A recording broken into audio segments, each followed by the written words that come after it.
சின்ன வயசுல அம்மா அப்பா 2 பேருமே இறந்துட்டாங்க. சின்ன வயசுல இறந்துட்டாங்க. ஓன் பிரதர் மட்டும்தான். அந்த ஓன் பிரதர் அவன் கிட்ட போய் என் தங்கச்சி நீ லவ் பண்றியான்னு தான் கேட்டான். அதுக்கு நானும் உண்மையா இருந்தேன், அவனும் எனக்கு உண்மையா இருந்தான்.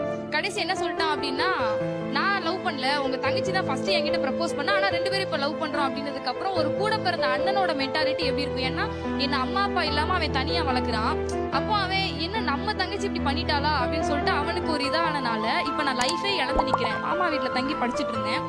ஸோ மாமா வீட்டில் இது எல்லாமே தெரிஞ்சதுக்கு அப்புறம் நான் 10th படிச்சுட்டு இருக்கும்போது என் கையில ₹1 காசு கூட கொடுக்காம நீ வெளியே போ அப்படின்னு சொல்லிட்டு 10th பப்ளிக் எக்ஸாம் ரிசல்ட் அன்னைக்கு நல்ல மார்க்கு நல்ல ரிசல்ட்டு வெளியே தள்ளிட்டாங்க. ஆனா என்ன வெளியில சொல்ல முடியல. ₹1 காசு இல்ல. என் சொந்த ஊருக்கு கூட என்னால போக முடியல. எங்க அண்ணனும் என்கிட்ட பேசல.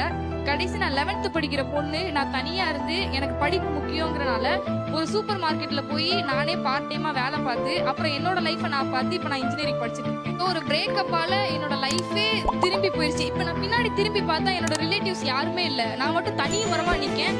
எனக்கு பேக் போனா யாருமே இல்ல அப்படின்னு நினைக்கிறப்போ என் லைஃபே இழந்துட்டேன் அப்படிங்கிற மாதிரி எனக்கு ஃபீல் ஆகுது.